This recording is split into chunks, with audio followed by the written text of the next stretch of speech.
Today's collectible spot, we are having a look at the Hot Toys Star Wars Force Awakens MMS 337, the Rey and BBS 1/6 scale collectible figure set.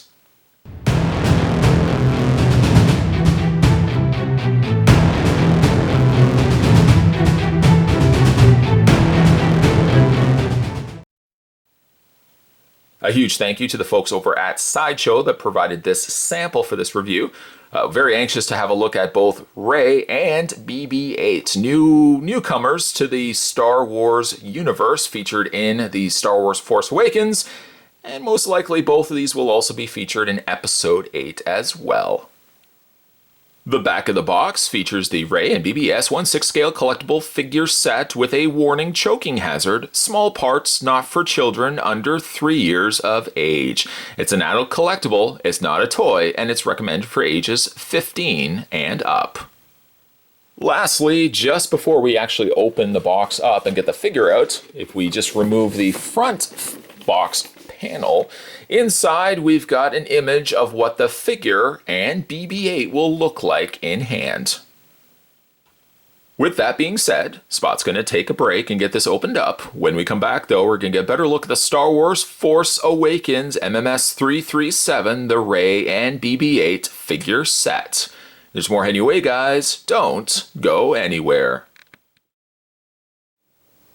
Now, just before we have a look at Rey and BB-8, we will, of course, first have a look at the hexagonal resistance display stand that comes included with her. On the front, you've got Star Wars, BB-8, and Rey.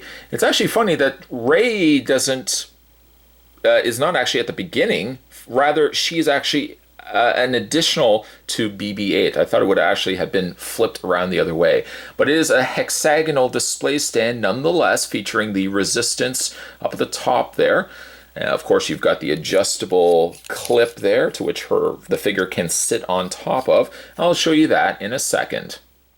Before I do that though, I also want to show you the additional piece that the folks over at Hot Toys include with the display stand. It is a part of the Jakku Desert to which can be easily adhered, not so much adhered, but just attached to the side of the stand. The unfortunate end of it is that you do lose the front name portion of it, but it does a really good job of adding additional scenery to the display stand and bringing something, a little part of the hometown, a home world to Rey as part of the way you can showcase the figure. Perhaps of the two figures, why don't we first have a look at BB-8. BB-8 looks great. I didn't mean to rhyme there. But he is a great looking representation of how the droid appears in Star Wars The Force Awakens. Now, if you want to have lights to BB-8, simply just take the head off. This is actually a magnet, so the head, well, that's one of the clever things I'll show you in a second, but the head is magnetized and attaches to the base body of the droid. But we're going to flip it on the upside down first of the head to show you there's an on and off switch and a battery compartment. Now, Hot Toys does include batteries, but luckily they've included the batteries as a separate component so that obviously the batteries aren't going to leak inside. So it does require a little bit of hand motion and with the screwdriver to unscrew the battery plate on the underside of the robot. Once you have access to that, you can go ahead and add the button cell batteries inside. Now, I was all ready to show you how the light up feature worked on BB-8, and unfortunately, a sad series of events. What ended up happening is, because you can see the battery adheres itself magnetized underneath BB-8, when I actually put the secondary battery in, the magnet was so strong, it flew my second battery, all the way across the room amongst a bunch of stuff that I've stacked up. So I can't find the battery at the moment, so unfortunately I've only got the one battery to work with for now, and that won't be enough to light up BB-8. But his visor would light up, the little eye I believe would also light up. Boy, oh boy, that's a big shame. Spot, I'll see if I can find that other battery, or I'll just outright go and buy a secondary battery, and I'll do a follow-up video, I think, to this one. But in the meantime, we'll go ahead and revisit the screw. Boy, oh boy, that's a That was a shame. And of course, when a battery goes flying across the room, not that it happens very often, but when it does, it never flies in the close proximity to where you're sitting. It flies across the room as far away as it possibly can. Good luck finding it right now. The displaced and missing battery will not derail this guy from having a look at BB-8. Again, he is a great looking recreation of how the droid appears in Force Awakens. You probably did notice one thing though when I was moving the figure. BB-8 has a rather clever component to him, and that is that he's embedded with a self-balancing mechanism. Not only does it mean that he can stand upright and not move around, but also when you rotate the bottom sphere of his body, you'll notice as well that his head will continue to right itself, bringing it up to the top of the droid's body. It's a real clever feat that Hot Toys was able to accomplish, and mimics how the droid appears in the movie as well. A lot of times though, if you are moving the droid like this, you might find the odd panel might fall out. Panels we will look at in a second to house some of his hidden compartments. Before we though get to hidden compartments, we'll look at some of the other things you can add to BB-8. He comes with 2 antennae, a longer black antenna that will sit to the back of the droid's head, and then a smaller white antenna that will be housed into the front. And as mentioned, he has 2 compartments. We'll just take the head off for the time being. One of the compartments is right at the side. The easiest way to find it is look for this shape next to it. You're going to want to go ahead and get your finger in there. Sometimes you can use the assistance of a screwdriver to kind of pop that plate out. They are sometimes difficult to get access to. Longer fingernails would certainly assist in that a lot better as well. But we can take this out, and BB-8 comes with also this little interchangeable or arm component. And that, we're just going to want to go ahead and attach that little, not quite rectangular port, but that is, you want to line that up with the arm section. And just attach that into place, and you get something that looks like this. As well, if you flip the droid around to get to these 2 sections here, this panel also pulls out as well. And then with the supplied compartment, storage interchangeable compartment, slide these 2 little notches into the slots provided in there, and that fits into place like so. One important point I should stress though is if you install the interchangeable compartment, or specifically, and more importantly, the additional arm, do not roll BB-8 for the risk that these could get damaged. Actually, even in the instructions indicate as well, do not roll the droid while any of these are installed, for fear again that you could damage or break these off. This then brings us to the star attraction for this deluxe set of 2 figures, and that is the release here of Rey. Hot Toys, and I know I sound like a broken record by saying this, but Hot Toys continues to astonish me with their releases. The likeness here to actress Daisy Ridley is uncanny. If you could believe it, each of these heads are individually hand-painted. And it actually goes to show, though, the level of care that they put into each of their sculpts. Again, likeness on Rey, without a doubt, it does look like Rey, to me at least. The mixture of tones used for the flesh color, as opposed to giving one neutral flesh tone, I don't know if you can hopefully see, but there is like a mixture between warm and cool tones to that flesh. So areas around the areas of her chin and forehead are a little lighter and get progressively warmer as they get closer to her eyes. Speaking of her eyes, I also do like that they've given a wet wash over the eyes so that there gives a life and personality to them.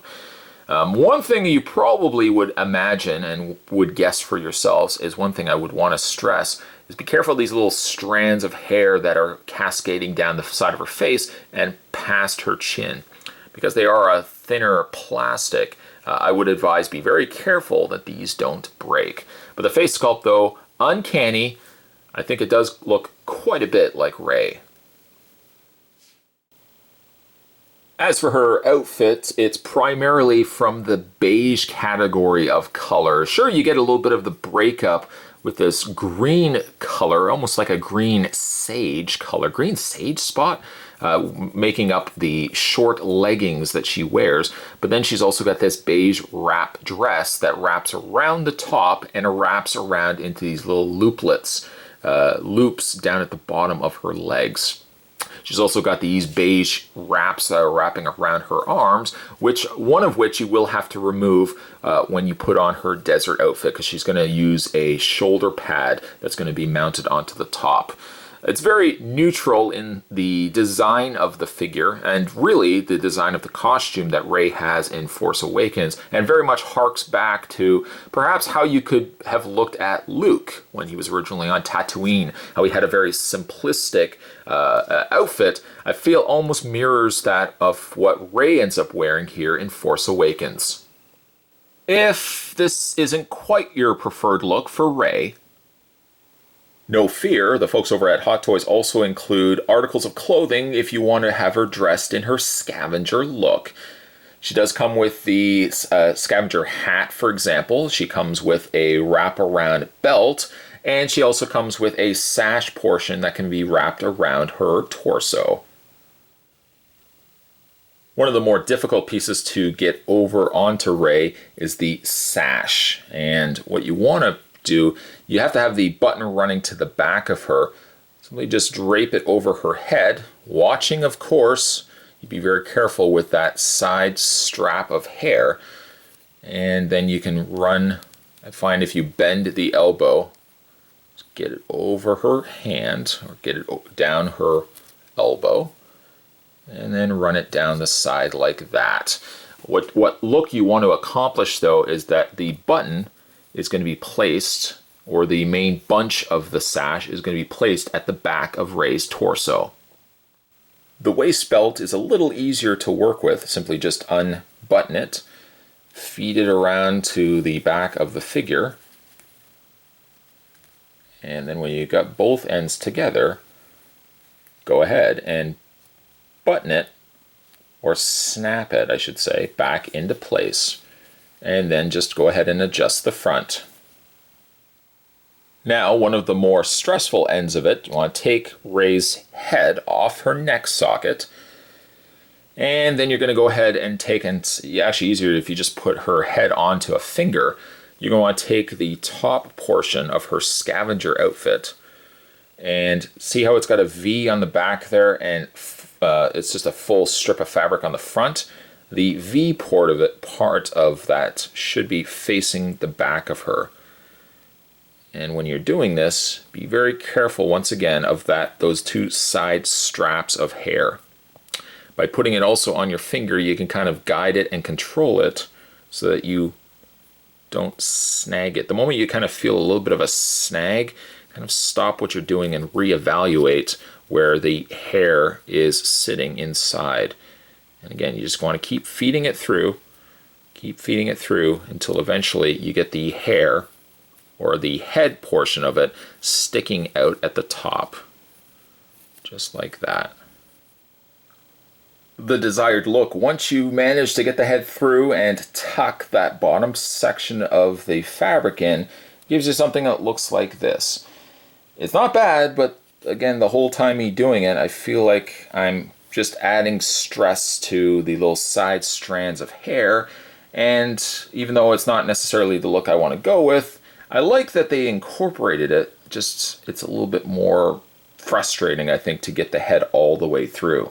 There could have been probably an easier way to do it, maybe where the sash could have been velcroed or something, where it could have just wrapped around and attached underneath, rather than having the head force its way through to give us something looking like this.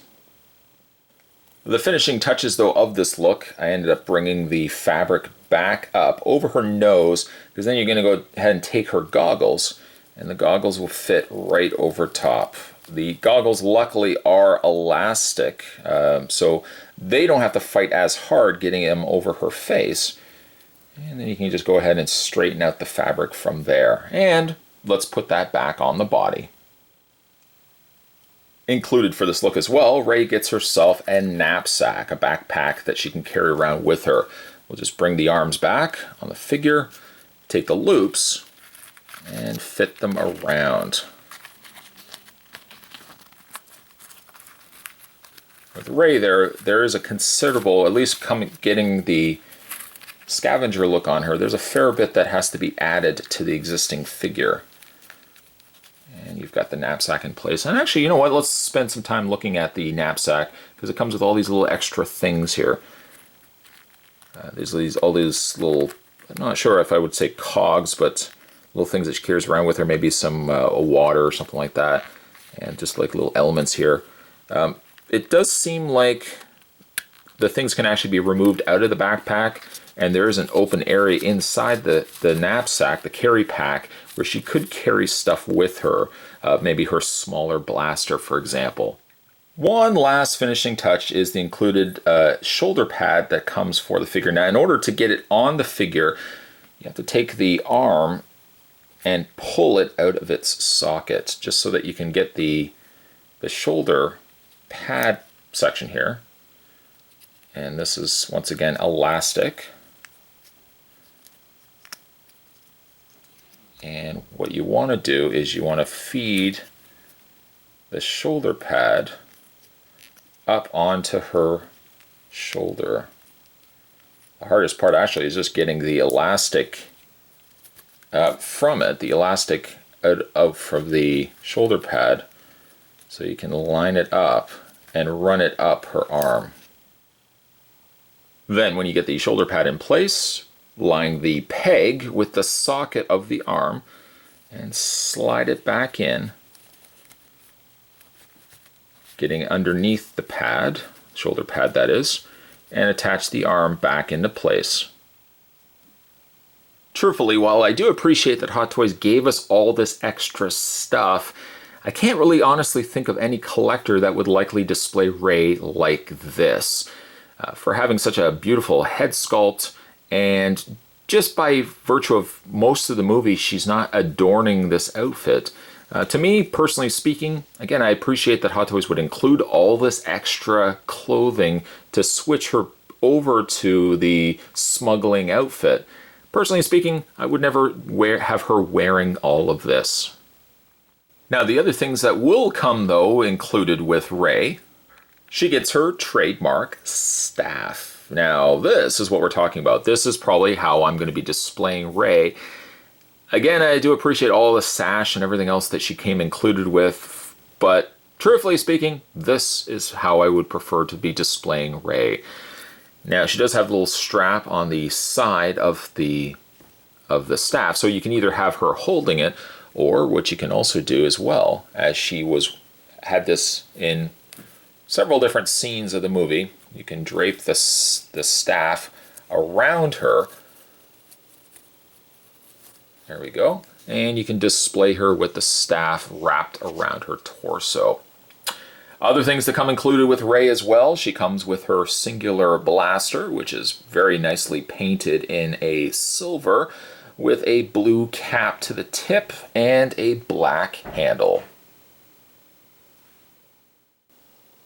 Rounding out, she also comes included with a lightsaber. The saber also painted very nicely in that silver color, the same silver as the blaster, with some additional red in there for the buttons, the black, and the black by the end of the handle.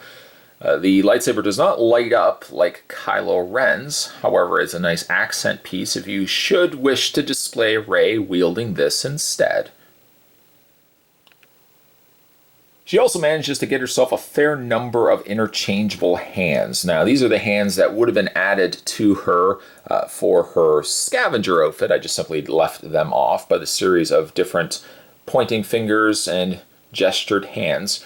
You get a total of 6. Regular hands also get a total of 6. One suited for holding the staff, one suited for holding the blaster, and she also has a closed fist as well. Changing hands are never a problem. Just hold on to the forearm, wiggle the hand off of its peg, and pull it out. Then replace it with a hand of choice, wiggle it back on until you get a nice secure fit back onto that peg. Yes, with the blaster in hand, there's very little chance that anyone's going to be stealing this BB-8 unit. The figure features over 28 points of articulation, which is the following. She gets herself a double ball joint in the head. One ball joint sits at the base of the neck. The secondary ball joint sits itself in the socket portion of the head, giving you a full range of motion up and down, forward and back, and technically all the way around. Her arms allow for a forward and back motion as well, not seeming to be restricted at all by the outfit that she is wearing. It's also to note as well that her shoulders themselves also have a forward and back arch, allowing the shoulders to pivot further and further back than some other 6-scale figures, which usually only have the ball joint. She has a swivel right at the bicep portion of her arm. She does have a double bend in the elbow, as well as an individual rotation and hinge via that peg that we looked at earlier. For Rey's torso, she does have a forward and back crunch, as well as a rotation in the waist. Not to mention a full forward and back motion on the legs, a split allowing the legs a full range of motion there. She has a top swivel cut right at the top of the thigh, a double hinged knee, and finally, even though the feet technically are encapsulated inside the molded boots, she does still allow a full range of rotation forward and back on the ankle. For really 2 new characters that were introduced in Force Awakens, both Rey as well as little BB-8 here left a lasting impression with fans. I think many are excited to see the further adventures of these 2 in future Star Wars sequels. Hot Toys, I think, has done a bang-up job. Another release from Hot Toys where I look at it and I just think to myself, they just keep getting better and better. You get a lot of accessories. The smuggler or scavenger portion of her outfit is really something that I do once again appreciate, but I would never display on this figure. The figure just looks so good. I would not want to cover her over with any sort of shrouds or wrappings.